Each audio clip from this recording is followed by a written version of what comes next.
Alright, I'm gonna be going over the classes, giving an overview for Burning Crusade Classic on their viability in raids, what they bring, what makes them useful, how many you would want to bring, just kind of an outlook on, what classes look like for Burning Crusade, and then I'll give like a 25-man raid comp guide as well.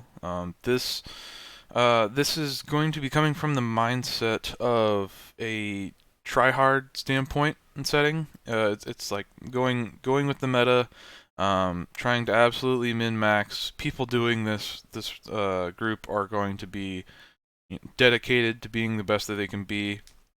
I think um, the main setup for this is going to be how can each group in the entire raid get every buff and debuff covered while maximizing the effectiveness of the raid, also known as stacking Beastmasters and Warlocks. Um, so it's you really want to make sure everything is covered, and you're gonna get each group the perfect chance to parse well and have a successful raid, and bring everything you need and everything you don't, and nothing you don't. So we'll I'll start. Well, I'll start going through classes. If you're just here for the raid comp, I'll have the timestamps in the video. So let's get started. Starting with Druid. There's going to all three specs are viable for raid. Balance or Boomkin. That's you're only you might have two in a raid. Basically, they bring a debuff to the boss. It increases people's chance to hit them. You can also have a debuff on the boss that reduces their chance to hit by 2. That's not quite as valuable. Kind of depends on if you think it's even necessary in your raid. It's definitely. I mean, it helps keep your tank alive. It's a pretty useful stat that way. Um, but they're kind of like the worst DPS in TBC. Their DPS is at the point where it's almost still a meme spec. It can be good if you dump them gear, but like in a try hard setting, they're you're not going to be given like a caster druid like the caster gear first. So maybe later on the expansion when you've got stuff on farm, like they can have their pretty good gear. But otherwise, it's mainly support spec, and someone playing this should be someone who is trying to defy expectations. Um, it's not like awful DPS, but it's the bottom. It's going to be pulling up the bottom. If their goal is to beat somebody on this list, if like to keep them on their toes, right? No one should be getting beat. Um, but you can throw them gear and they can compete. They can do pretty well. But you usually only have one. Some raids could run two if you have if you're stacking like a super strong amount of locks. Like for a speed run comp, you could have two balanced druids. You could have them for in both caster groups to give them that crit. But usually having more than one, because it's for the debuff especially. So once you've brought the debuff, you just because if they didn't have the debuff, then it would just be better to bring like an extra warlock instead. That like an extra warlock versus a boomkin's 3 crit added to 3 other warlocks is and a Ellie Shaman is kind of I don't know. I would say it's better to bring a warlock if you're not worried about the debuff for the hit, but everyone is, so there's always that coin boomkin. Could have two potentially, not common. Moving on to Feral. Feral is a very useful spec to have in your raid. Primarily their ability to tank very well and be 5 to 10 talent points off of a fully spec'd Feral DPS. It's super strong to be able to have that because, and here's the thing, if you're having the other two tanks, you've got a Protection Warrior and Protection Paladin. Both of those tanks, if they're not tanking the boss, their DPS isn't all that impressive.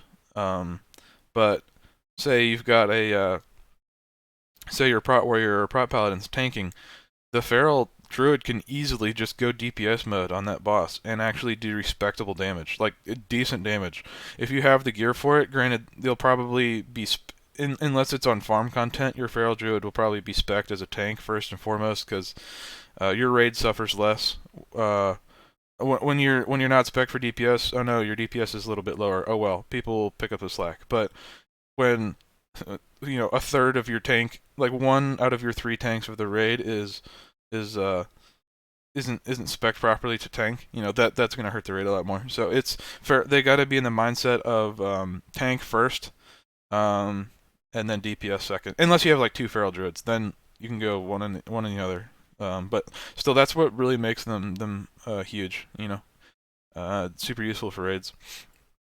Resto Druid also super useful. You can turn tree mode now in TBC. You can roll hots on people. Hots actually I think they stack now TBC, so it's not as bad to bring two Resto Druids. But if you're gonna stack other ones, you'd stack priests and Resto Shamans before you would stack a Resto Druid. So everyone's gonna want one. This is another thing. I was looking into this. As far as raid comps go, I think it's Archimond and Calicos. I think you're gonna need you're gonna want at least 4 decurses. Probably like 5 would make it easy, I guess. So if you're gonna, it's just druids and mages. So you're trying to take the least amount, but you want to cover it. So you're gonna be bringing 1 feral, 1 resto, 1 balance. So you're gonna need 2 mages to play safe, which is fine. But we'll get to that. But decurses, keep in mind, you're gonna be doing that for those fights. All right. Moving on to Hunter. Marksman, you're not gonna touch that for PvE. Only one hunter has to go grab the hunter's mark out of this tree. Otherwise, it's fine. Beastmaster is Beastmasters and Destruction Warlocks are top DPS. Arcane Mages will be top DPS in tier 5. But otherwise, it's Beastmaster and Destruction Locks all the way. They're just going to be nuts. They're pets in the group. Like you'll probably have a group with like 2 or 3 Beastmasters in one group. And they're going to be stacking the crit procs off their pets. So that's just going to up their DPS and yeah, top DPS really. There's not a whole lot of buff they give to the raid, I don't think. That's where the survival comes in. You're always gonna have one of your hunters go survival. Keep in mind, and this is gonna be a theme that I'll talk about for a couple other classes. Some of these support specs are not like balanced druid. You know what I mean? Like it's not wow that DPS is substantially less than what other classes can offer. Survival hunter is actually like decent. It's not half of what a Beastmaster is. It's up there. They can still pump. You have a good survival hunter that you can give them gear too. Like you're gonna want to give them good gear because a lot of good gear has a lot of agility. Agility is what gives your raid attack power. I think it's like 130 to 170 depending on how much gear you have and across the phases to the whole raid. So like all the physical damage dealers are gonna love that. That's why you bring a survival hunter. The gear a little bit weird. You're going to focus on agility. They're going to be mana starved early on, but you're always going to want one. They're like super awesome to have in a raid. And they keep the BMs on their toes because if you get beat by survival, it's kind of like a meme. So, and yeah, like I said, you're not going to play marksman. So you're gonna in our raid, I think I'll throw like you want to stack hunters. So you're gonna always have 1 survival, 2 to 3 BMs. Like that's ideal. You're gonna have a hunter group, and there's really no one else that'll fit in there. So like you're gonna want 3 hunters at least. All right, moving on to mages.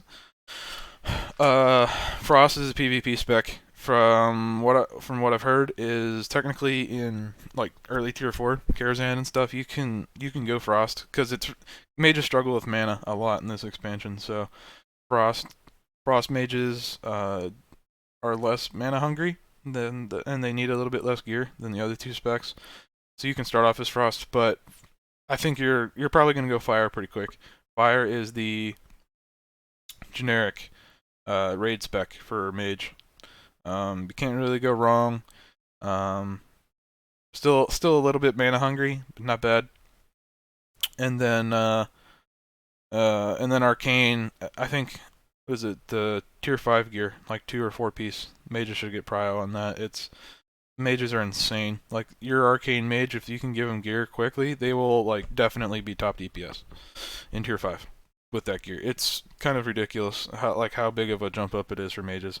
I mean, mages aren't bad at all. Like mages are still competitive DPS like throughout the expansion, but like they're like they won't beat BMs and destruction locks except for this like time period. So it's a really fun time mid expansion for mages. Um, I guess I'll talk about fire mage. If you go fire, it allows your destro locks to go fire destro. Um, and we'll talk about that later. I want to do the classes first, but that kind of affects how you choose your raid. The generic is arcane, right? So like progression of a mage. Frost if you think you need it until you can manage fire, and then you carry fire all the way until you get that tier 5 gear, or maybe even earlier. Some mages do it earlier. You can go arcane. So yeah. Mana hungry though, they're going to be with the Shadow Priest to keep mana up. So mages, they also ask for decurses, same as druids. Like I said, you're gonna want at least 4 of them. So, to play it safe, like they're not bad DPS. Like you should probably bring 2. Plus it's 2 spell steals, plenty of people making water. You know what I mean? They're good utility. Like they got AOE. They're not bad.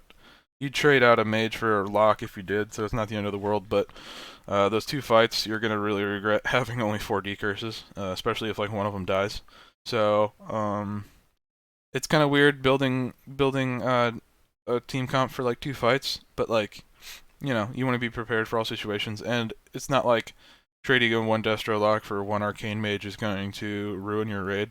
Plus, it's going to help out. Plus, it's going to help.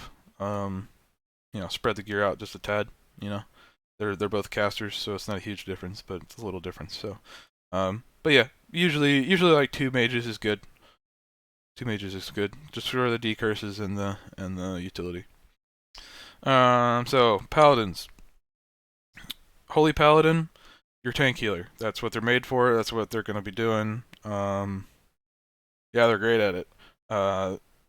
Each paladin brings a blessing, so you're gonna want 3. You're gonna want 3 paladins. Everyone's gonna want kings. People are gonna want salvation. People are either gonna want wisdom or might. You're gonna want 3 paladins. People say it's just 3 of any type of paladin, but like with this comp, you'll see we're gonna have 1 of each. You don't really need more than 1 like holy paladin tank healer. You want the other people to be flexible. But yeah, they're good tank healers. Prot pallies as far as tanks go.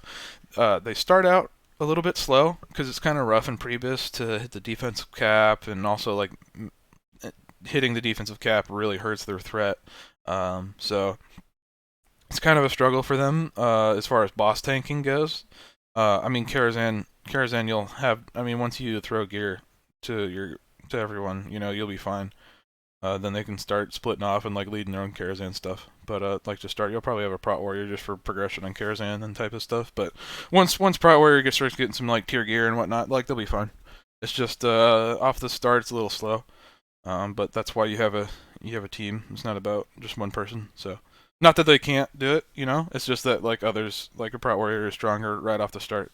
But later on, like a Prot Pally's threat is insane, like really insane. You watch them like speed runs. A lot of times you'll have like a Prot Pally or something like that. So their threat can get up there with good gear, especially later on in the expansion, like really good. But the Prot Pally is really hard to put in a raid comp because they're like a caster melee. So and they really want the Sanctity Aura from Ret, which is what Ret provides. It increases like holy damage. I think it's like 12%. It's pretty huge. I don't know if they have it over here, if it's listed. Yeah, improve Sanctity Aura. I think that's, 2 on 10%. I think it's base. I think it's 12. So that's huge for Prot Pally. They're going to be in the melee group. just because a Prat Pally will give up caster totems and a Shadow Priest mana, strictly because of that. It's such a huge bonus. If it's like on a long fight or on progression, you can throw the Prat Pally in a Shadow Priest group if they're struggling with mana, but otherwise they're going to stay in the melee group with the Ret Pally. Or you could flip and then bring the Ret Pally over and like screw them over out of melee buffs, and then kick someone else out of the caster group, so you can have 2 melee in a caster group for the Prat Pally. You can do that, but usually they're going to be in the melee group. So one of each here. For priests, it's kind of similar to how classic was as far as the healers go. Like you're gonna have in this work, like I would advise like one of each probably. Like you take a deep holy priest, they're gonna get like circle of healing. They're gonna have really good throughput. Just be a really good healer. And then the other one is you'll have another priest go grab the improved spirit buff that gives gives it's right over here, divine spirit. Yeah, increasing. Well, it gives 10% damage and healing. So that's huge, especially for your casters, and especially since this is kind of like a meta tryhard comp. Like you're gonna want this, super huge. And then Shadow Priest, you're gonna want one Shadow Priest. You're gonna have a group called the Shadow Priest group. Everyone is in that group because they need mana. That is how strong it is. People don't joke around when they say mana battery. The amount of mana that they produce to their party is a direct correlation to how much damage they're pumping out. So it's like you want to keep your Shadow Priest geared. You want to have them be a good player because that's really going to increase everyone else's performance in the raid for sure. So you're always going to want a Shadow Priest, and you could have 2 Shadow Priests in some raid comps. Have one for like mages and stuff, and you can also have one for the all the healers to get everybody covered if you need that. So yeah, rogue. It's really just combat rogue. Nothing's really changed. That's pretty much all that's viable. You can some private server tryhard type attitudes where you can have an assassination rogue to go get this, expose armor. That's a no fun. that is not a fun mechanic. Doesn't overlap with Sunder, so and it forces your rogue to do no DPS. Like it hurts them so bad. I mean, you gotta get 5 points to get that armor reduction. Like it's just horrible, and they're screwing up their spec. It's really not fun. But standard combat, you can do that. But I mean, if we take a look, it's like 2050 armor, and then here it's I'm bad at math, but 5 times 5. It's not bad. It's I think this is slightly better, but whatever. Combat rogues, they start off kind of slow. I think the main reason they're hurt compared to I guess I forgot to mention about the Ret Pally is the rogues don't have OP blacksmith crafted weapons like all the other melee do. You can't really go get daggers from a sword spec or whatever. They really don't have a benefit from that.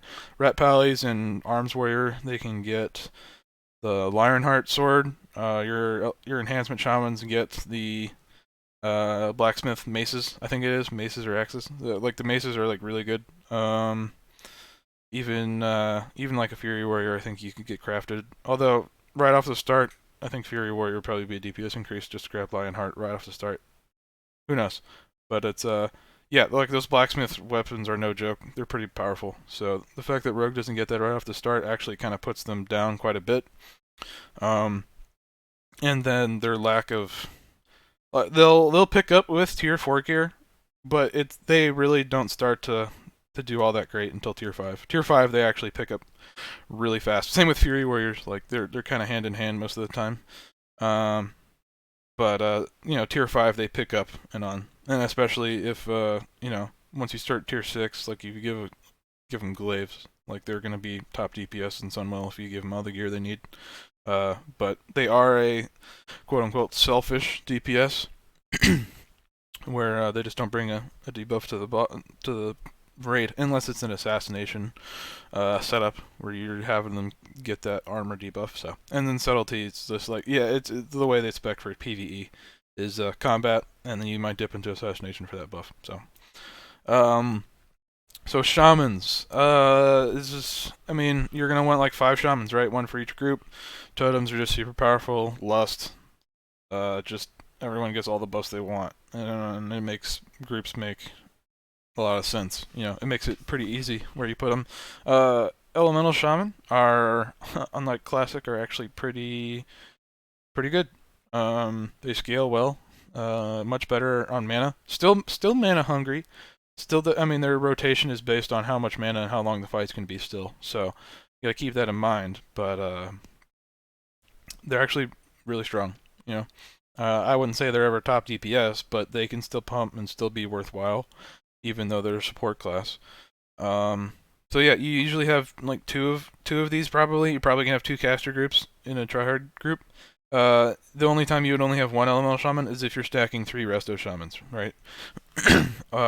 I guess some groups you could even run 6 shamans, right? You could run like 2 LE, 1 enhance, and 3 resto, but then you're cutting away from other people. Like that's a little bit too much support, you know, especially like 2 shamans in one group. And 2 shamans in one group, you can only have 3 other people in that group, right, to benefit from the totems. So like, it's not very efficient.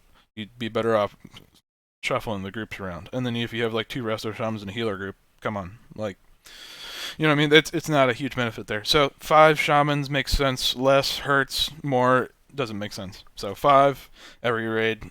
Even non-tryhard groups should shoot for that. It just makes sense. Even if the specs are off, like if you have like a resto shaman even in your tank group, that's fine. If you don't have an enhancement at all. But enhancement are actually pretty good DPS. They, especially with the blacksmiths crafted stuff, like I was saying, like they're pretty good as well. Totem twisting is going to be mandatory in a tryhard group for sure. So you're going to be in the melee group. You're going to be buffing everyone. You're going to be making them happy. You're going to be everyone's friend. The resto shaman, I mean, super strong raid heal, like extremely strong chain heal. Go burr, still a thing. So yeah, 2 to 3 resto shamans. They all the shamans bring lust. They're hero. They're pretty dope. One thing, the elemental shaman, they bring. You're gonna want 2 of them in your caster groups because they bring crit, 3 crit, 3 hit with what is it, Wrath of Air, I think is what it's called, or something like that. And on alliance side, the Draenei shamans, they have 1 extra hit, I think. So if you're Alliance, just keep that in mind. Like that's gonna change your gear from like a horde. So like casters will have different best in slots based on what race your elemental shaman is, and if you have one in your party, because that changes your hit from 3 to 4 points depending on those parameters. So keep that in mind with gearing. All right, locks, demonology. People say, oh, it can be viable. Sure, marksman can be viable. You can force things to be viable in raid, but it's not ideal. It's not meta. It requires a lot of pet management, keeping it alive, micromanaging it, keeping your pet alive, giving all the love, and keeping it alive. Yeah, demonology. It's like if your pet dies, it's not easy. It's kind of annoying, but it's fun to make it work. But not in a meta comp. You won't see this. All locks will start off affliction. You're gonna want to stack locks, same as you stack hunters. You're gonna want a lock group, and you're gonna at least have 3 of them because you're gonna have a boomy in your group giving you even more crit, allowing them to parse. You're gonna have an elemental shaman giving you crit, so you're gonna have like 3 in there. If you have 4 locks, you just have 3 destruction locks there, and you'd have affliction outside. So affliction doesn't need gear as much as doesn't rely on gear. It's more pure spell power, and like your dots can't crit. So to start off in tier 4, most locks will just be affliction. Some locks could go destruction tier 4, but I mean even if they're full bis with like the world boss gloves, it's a lot of fights. If you're having to move, like affliction's still going to be like a freshly respec destruction lock. Like it's going to be tier 5 really when destruction starts to take off and separate themselves from affliction. But affliction, same way as survival hunter. I'd say they're. I mean, it kind of depends on where you're at progression and gear wise throughout the expansion. But affliction is gonna be, it's gonna be good. You know, gonna be good as destruction. They're gonna be close. Like later on, when Affliction can get gear, you can actually drop like Unstable Affliction and go like Ruin, I guess. You know what I mean? Like you'd need a lot of crit to make that work for Affliction, to make it even worthwhile to drop it. But you're always going to bring one Affliction Warlock. One of them's always going to stay. Like all the other locks will go Destruction. You'll need one for improved Curse of Elements. Just increased spell damage on a target. It's absolutely huge, mandatory. And like what is over here? Like Blood Pact right there. They're gonna have improved imp anyway because they don't demon sack. So, and then Blood Pact, I guess they could grab it too for progression fights if needed. If they want to throw them in the tank group, if you want to keep them alive, like 66 stamina is like pretty chunky. It's like an extra chest piece on a tank, like worth of stamina. Pretty insane. Like Sunwheel Gear has like you'll see like 50-60 stamina on a Sunwheel Gear chest plate. So that's huge health. Same thing as Classic. Like that's why they're useful. Yeah. Powerful DPS, gonna be top DPS. Your Destruction Locks will, and let them pump. Warrior time. Arms Warrior 1 is mandatory because of the debuff. Anymore is kind of useless, especially past tier 4. Their DPS falls down every tier you go. Not like garbage DPS. Like I think Arms Warrior is still gonna stay above a balanced Druid. You know what I mean? Like they're probably gonna be. I don't know. It's kind of it's a who really knows, right? But they're gonna be like middle of the pack DPS, or like bottom. If you're stacking a lot of like they're not gonna beat locks. They're not gonna beat they're not gonna be hunters. I doubt they're going to be beating mages unless it's like a melee heavy fight, but then they might be top, you know? So, like, who are they going to be beating on DPS? Like, I think Feral Druid is actually, like, really good. Like, Shadow and Balance are, like, the low ones, and you'll have, like, your Shaman. So, they're gonna be on, like, the bottom half of DPS for sure, especially later on. Like, off the start, they can get the Blacksmith crafted weapon, but after that, they're going to kind of fall down. But absolutely mandatory, like, 4% increased physical damage on a boss is absolutely insane. So that's yeah. So that's pretty huge. I think where is it? It's here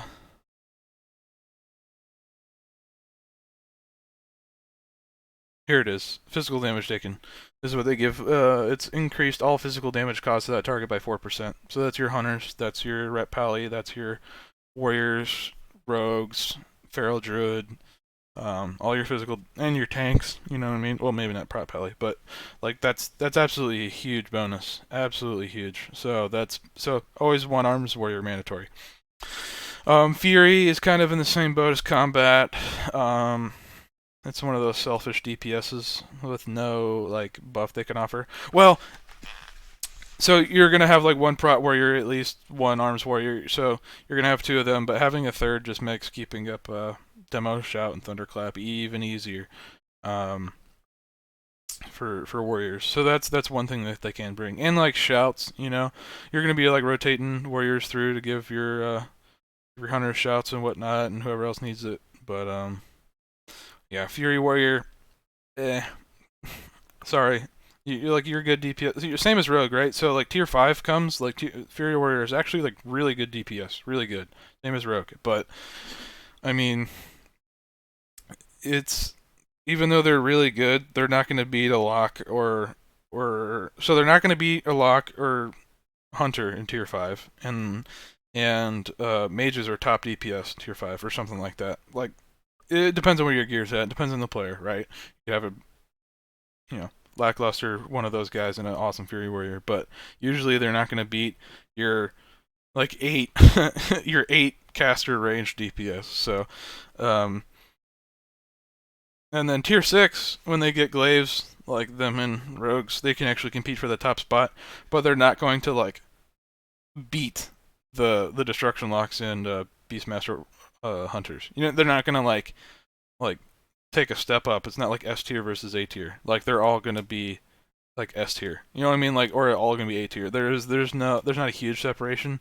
So even if you don't take them, you could just grab another hunter or another lock instead of a Fury Warrior, and they would be the same at end game, but better early on. So that just makes sense, and they're don't really synergize a whole lot with anything like just like a combat rogue. They're very, I guess selfish or whatever you want to call it. Protection warrior, very strong off the start. They can reach defensive cap easy. They can have shield block, last stand, shield wall. You can get all kinds of stuff that'll make your progression, make raid progression even easier. So, there's, I guess you can have, like you don't, like people have, done all the raids without a protection warrior, right? Like it's possible, but they just offer so much early on. Tier 4, Tier 5. They're so strong. They're just your kind of go-to tank. Makes sense. Their gear works really well with Tier 4 and Tier 5 to make them good tanks. However, in Tier 6, they kind of fall behind a little bit. They're not bad in Tier 6, but they're no longer as strong as they were in the first two tiers. Primarily, it comes down to gear and threat. Like, stuff hits so hard in Sunwell, and like Black Temple and Hyjal and stuff. Like your tank's got to be geared for that stuff, and it hits really hard. And their threat just kind of falls behind. A lot of their threat gear they can't wear because it doesn't have a lot of stamina on it, and their Tier 5 type stuff with the threat on it is kind of rough to use in Tier 6. Tier 6, you're going to be using non-tier gear a lot of the times for most of your stuff, and in the meantime, your prot pally is just going to be have better threat at that point, better able to have the same mitigation with more threat. Same deal with Feral Druid, and I don't know if I mentioned this or not, but like Feral Druids at some point, like when you're farming Black Temple and Hyjal around that time, like ZA time, I guess, like Tier 6, mid-Tier 6, Feral Druids at some point around there, in that ballpark window, there's they can hit like an avoidance breakpoint where they're just nuts. Like they could just handle everything so much. They have so much health, so much armor, and once they hit that avoidance, like kind of awesome breakpoint, like they just start. It's like a huge jump up for feral tanks. They start to be really good. So that's cool. They have that to look forward to. They've been a off-tank DPS for most of the expansion, and now they're like, holy crap, you'll beat like your main tank who's been main tanking the whole time. So very useful to have keep a Feral Druid geared up for that. You look forward to that later on, Feral Druids.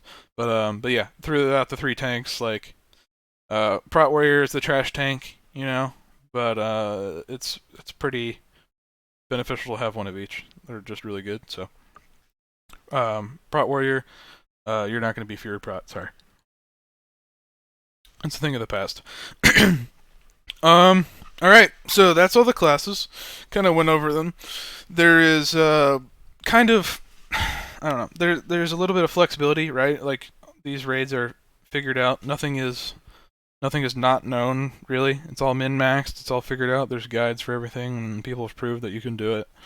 You can run non-meta, you can run whatever you want. You can make anything work, it doesn't matter. But there's, at some point, what is your goal in the raid? So, the goal of the way I'm setting up this raid comp is kind of like, I'm going to give you like kind of like my view of it, right? You're first and foremost, this is why people are try hard and this is why they follow the meta, is for parsing. So, the game's already figured out, people say it's easy, it doesn't have retail mechanics, whatnot.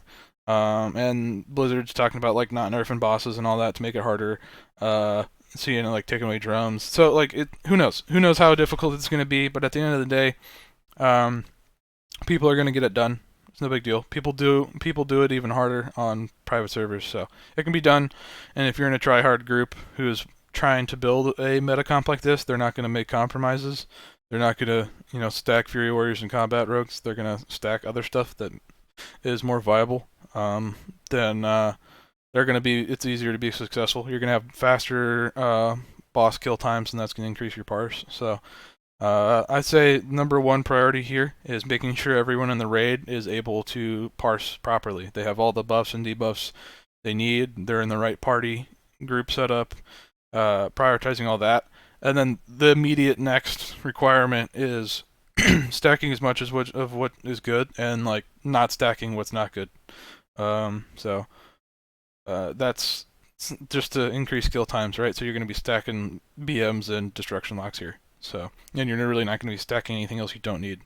If it's not mandatory, it's replaced by a hunter and lock. That's kind of the mindset here. So that's kind of how this group is going to be set up. Let's start off with tanks. I already talked about this. You're gonna want one of each tank. If Feral DPS, Feral can DPS while these guys are tanking really efficiently, so it makes them, they won't be tanking a lot of fights unless they're needed or you need 3 tanks. But a lot of fights where there's like a single boss, if your prot pally could tank it, like a prot pally could tank, prot warrior can macro and shield slam, dual wield what they need. It's a little like prot warrior. Like if I had to choose one tank, like forget about threat, pretend their threat's fine. They both have good mitigation. It's like farm content. And you're trying to go for a fast clear, like a protection warrior is probably going to do more DPSs when they're not tanking than a prot paladin, just because they both rely on getting hit, and their specs are like pure tanking. But prot warrior can do that dual wield type stuff to keep up their rage a little bit easier and produce a little bit more DPS than a prot pally. But then you've got a feral druid who's like literally a couple spec points away from like an actual DPS, so they can very easily just off tank. So that's what they're usually going to be doing in this comp. So yeah, 3 tanks. that's where we're going to be sitting. And then healers, I'll go ahead and throw in all the healers. So you're going to have Resto Druid. You're going to have 2 Resto Druids. You're going to have 2 priests. Just keep it. This is Holy Disc. Yeah, Circle of Healing Priest, Divine Spirit Priest. That's kind of what you're looking at there. Resto Druid. You're gonna have 1 Resto Druid, 1 Holy Paladin, 2 of these guys. And yeah, that's your healing core right there. 6 healers. That's all you're gonna need. If some people say, oh, you need 7 healers. Oh, you need 8 healers. Like this is a tryhard group, right?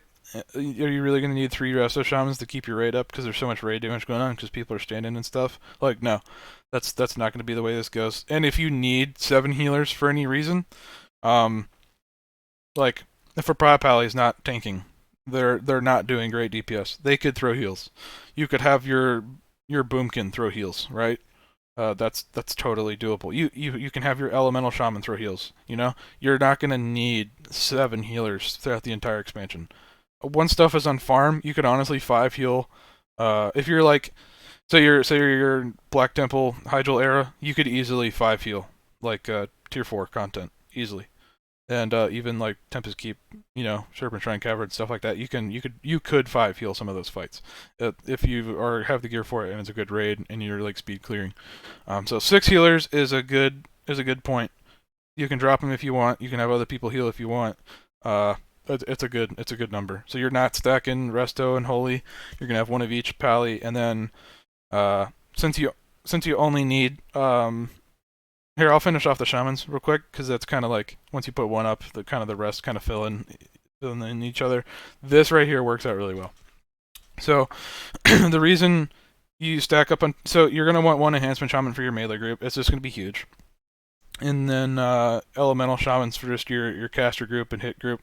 Like you're gonna have your holy pally healer here in the shadow priest group just cause I'll just throw here. We'll talk about shadow priest later, but I mean you know what it is. They do damage. They give mana. This is the shadow priest group, right? These are 2 caster groups here. You can put any healer here. You could put whoever you want. Maybe not a Resto Shaman, they're kind of stuck, but like you can put whoever needs mana in the healer group, and you can rotate them mid-fight. Like you can do this type of stuff, but usually, especially in progression, your tank healer is going to be doing like more overhealing than necessary to make sure your tank lives. It's going to be new fights. Your tank's gear changes every week at the beginning of a raid drop release. So you're not sure how the fights go. You're getting a feel for it. They're going to be spending a lot of mana. You want to make sure your tank healer doesn't run them. Usually you're going to have a holy pally in this group, but it's flexible. Like I said, people in this group are people who want mana.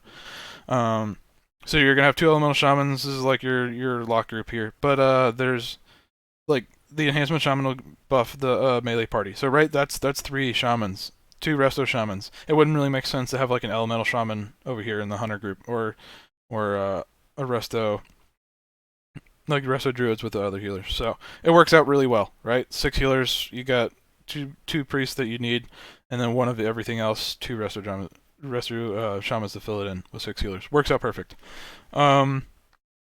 So, what's next? We can do. Let's finish off the caster group.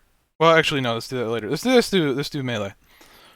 This is the melee group here. So arms warrior mandatory for the debuff. Rep pally. You gotta stick with the prop pally. Everyone in this group needs the enhancement shaman to do well, to parse well. Totem twist in here, except for the prop pally. And this is what I was talking about. It's really difficult for the prop pally. Like it's pretty tough. You can do this, and if you do this, by the way, if you're prop pally, because your prop pally is giving up caster totems and a shadow priest for the sake of this aura, you could do this, but like holy crap, now you've ruined the whole raid setup. You know what I mean? On progression fights, if your paladin is dead set on tanking and their I guess you could do this, but usually this is going to be the setup. And if you do this, like you throw him over here, and your holy paladin like is no longer in that group, or you don't have a healer in this group. If you don't have a healer in this group, this is the setup, right? You're gonna have your resto shaman with your warrior. But if you're in a situation, because they have the healing aura or whatever for their party, but then it also doesn't make sense, because if your prot warrior, your prot paladin is tanking and it's progression, it's a long fight, they really need mana that bad, then they're not benefiting from that. So you know what I mean? There's a lot of situational stuff I'm talking about, really, that kind of more or less doesn't mean anything. But this is going to be your setup, like 95% of the time. If your prop pally says, hey, I've got everything I need. I'm bis for this like raid tier. Let me like parse everything this week. You could do that. You could screw up the groups for the sake of that. But otherwise, usually the benefit from Sanctity Aura is going to keep him in this group, and he's going to even like prop pally, you're not going to be getting the totems, but it would just screw up the groups too much. So like that's probably right there is the biggest struggle with this type of raid group. That's just how it is, unfortunately. So, but I mean that Sanctity Aura is huge for all that holy damage. So that's where that's where a prop pally would rather be if given the choice. Let's just finish off the hunters. In this raid comp, I've got this setup. So 3 BMs, all stacking crit with their pets with a feral crit and an agi totem. So this is gonna be ideal. And then you're gonna have a survival hunter. This group down here is a healer group. So I'll show you later, but there's like, who else are you gonna put here, right? This is like the DPS filler spot. Survival hunter. They can easily, because it's like survival hunter, like melee group is packed full. Like you can't move any of these guys around really. We saw how much it got screwed up if you try to move the paladins around. Like you can't throw them here. These are caster groups, and well, I guess you could do this, right? Like if to start off, survival hunters are pretty mana hungry. I mean, all hunters are a little bit mana hungry off the start, but survival hunters more so, and they're negatively affected by mana for like a longer period in the game. Like their rotation just uses more mana. So, and they can't wear as much mana because they're stacking agility. You know what I mean? So like survival hunter, if you really want, I don't know. You'd have to wait and see. Usually this shouldn't be a big deal. This is how the setup is, right? Like you'll have they'll be here because they can get the agility totem. Like elemental's not going to be dropping that. So this is the idea spot to put your survival hunter, because they're not going to be doing as much DPS as these guys, and these guys want all their pets in the same spot to maximize DPS. 1 week, if your survival hunter says, hey, I want to parse, they get this crit and the other 2 pets crit, then they can do that. This is totally viable on farm content. On prog, you probably don't want your survival hunter messing up that synergy there. They're just going to take the hit. It is what it is. Like, they know what they signed up for is survival. But once you get stuff on farm, like, these guys are taking the hit. Like give them like 1 or 2 weeks to parse, or at least on fights they want. So, and then look at this, easy swap, right? Like, yeah, these other 2 guys are like the rest of the party is missing out on like 1 pet's worth of like crit proc type stuff, but it's you know what I mean. Like this is the best the survival hunter could ask for parsing. So easy swap back and forth. If you need to. So this is gonna be my rest of the setup here. So you're gonna have a balanced druid here. This is where you're gonna put them. This is gonna be the lock group. You're really gonna want your locks here. They benefit the most from crit from this guy right here. That's just how it's awesome. Like Affliction Lock doesn't benefit as much from that. Ideally, you would have you could have this set up, but I'll show you why I don't think you would go with that. You could definitely do this. You can definitely rock 4 locks, but like we're missing mages, right? So let's throw mages in here. So this is a complete raid group right here, but I'm gonna have to like you're gonna have 2 mages primarily. So before I talk about mages going fire and fire locks, mages have decurse as well as druids, like I was talking about earlier, and like Archimon and Caligos, you're gonna need dispels, and if you only have 1 mage, that's like literally 4. I'm sorry, decurses. You're gonna have like 4 decurses. That's gonna be rough. Now, are you gonna build an entire raid camp around 2 fights? No, that sounds kind of ridiculous, right? Like you're gonna, but like look at the trade-off, right? Tier 5, like Arcane Mage could pass up locks, right? Like that's realistic. They're gonna be top DPS anyway. Like so, you're not losing DPS there. If you have fire mages instead, then it's a little bit different. Like if you're gonna run fire mages for fire locks, it just like you could just have 1 fire for them, or you could have both. It kind of depends. It's up to you guys. But here's the big deal with fire mages is if they go fire and they promise to go fire, like if you have fire mage that promises to stay fire for improved scorch, like look at this, it's pretty huge. Yeah, increases vulnerability fire damage dealt to your target by 3% and stacks 5 times. So it's like 15% increased fire damage. So like it allows destruction locks to stray away from their shadow bolt spam and add like immolate, or I think that's immolate, whatever, fire spell to the boss. You know what I mean? It's huge. So it allows them to get a little bit extra DPS. I'm not sure how that's going to work on Warcraft logs. You'll have to see the difference between a fire lock and shadow lock because you know it's different gearing and whatnot. It requires fire damage instead of shadow to succeed. But fire mages are going to be less DPS than an arcane mage, especially once you hit that tier 5 and on. So it's up to your mages, whatever. You know what I mean? Like mages easily could just like if they're fire, they can still parse as fire. You know what I mean? So that's fun. Like no one plays like I guess some people play BM and Destruction Lock because they're like I want to be top of the meters. But like ultimately, as long as you're parsing well and you're a part of a good group, like parsing is what matters. That shows like how good of a player you are, right? So the different specs can parse differently. We'll have to see about Destruction Locks, but that's only if like these guys are really good friends and like your fire lock, like nothing tragic happens to him in life. Like he quits the game for some reason, like you're screwed. You know what I mean? Like you're geared for fire. So this is your safe bet right here. 2 arcane mages. It gives you 5 decurses. Plus they're not bad DPS, right? They're like equal tier 5, tier 4, and tier 6. They're you know middle of the pack, like decent DPS. It's not going to be a big deal to run 1 mage and 4 locks versus like this comp, right?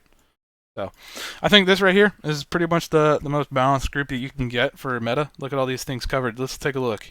Oh, so this is a really cool tool. I'll link it below, but it bases these buffs off of like these spec specific stuff, like each talent tree specific. So demonology, obviously your affliction lock would grab this.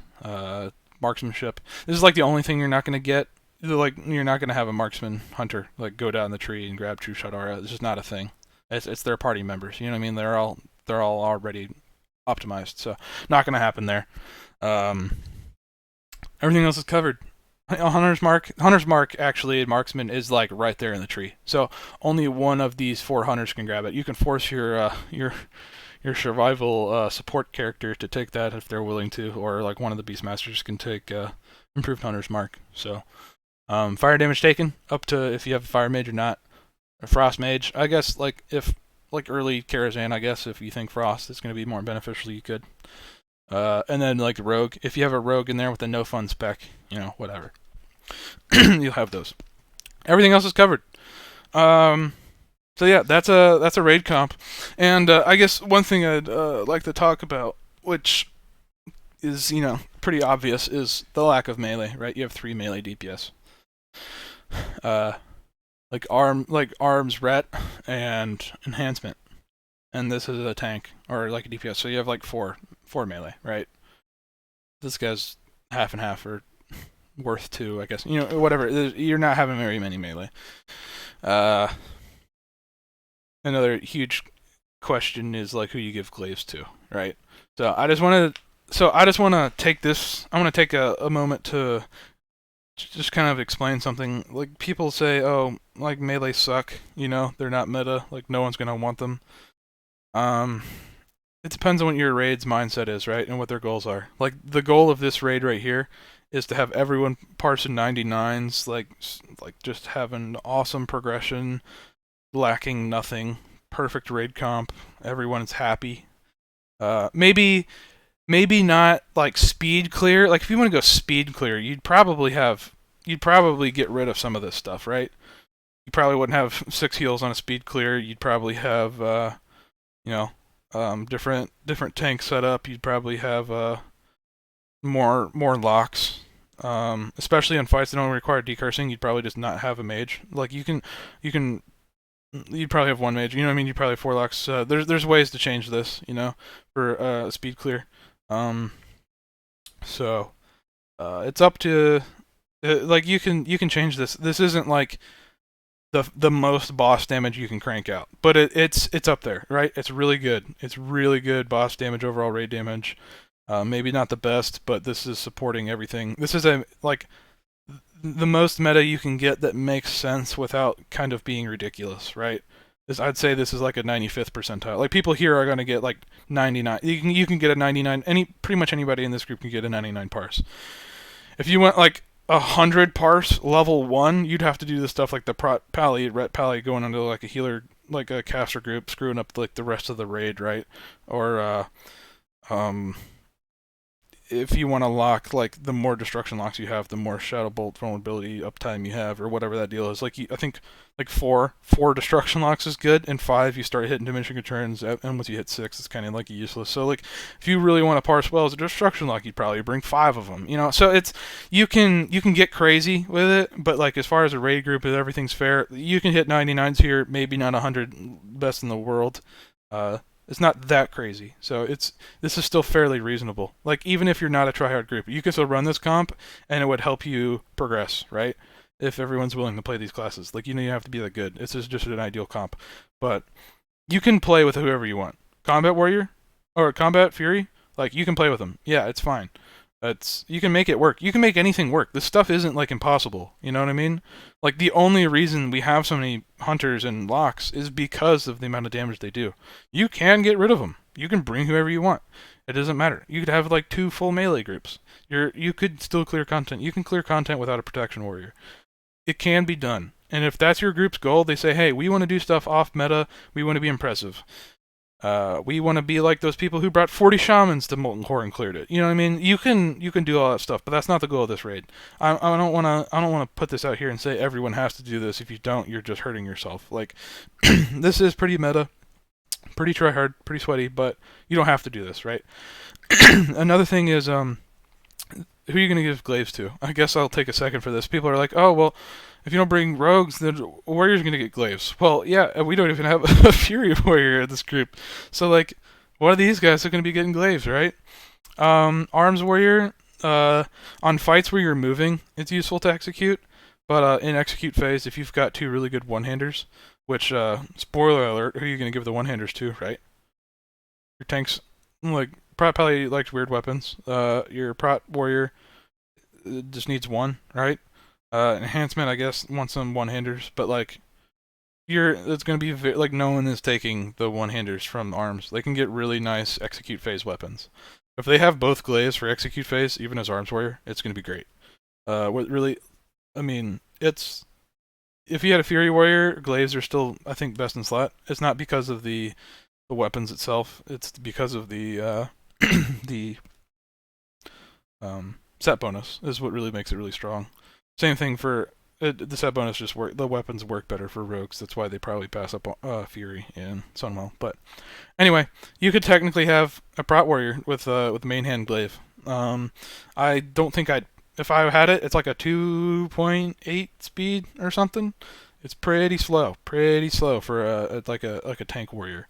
Um, you probably wouldn't pull with it just to make sure you've got your threat stable and you've got the boss, and then you could definitely swap to a glaive, I guess, if you've got the right. I mean, by then, if you have a glaive, like you're gonna be well over defensive cap even without specking into it. So you're not gonna be hurting that bad. You could definitely use it for threat weapon as a tank. Arms, you could probably use them in execute phase. So like it's not the end of the world, plus it's a meme, but like at the end of the day, if you're going to be in a tryhard group, are you really going to take a combat rogue or like a fury warrior and screw up your melee group and your all of this other stuff just so you can give glaives to them later and have them be really good in Sunwell? But like no. Like if a combat rogue has glaives, will they be a full best in slot combat rogue who knows what it's doing?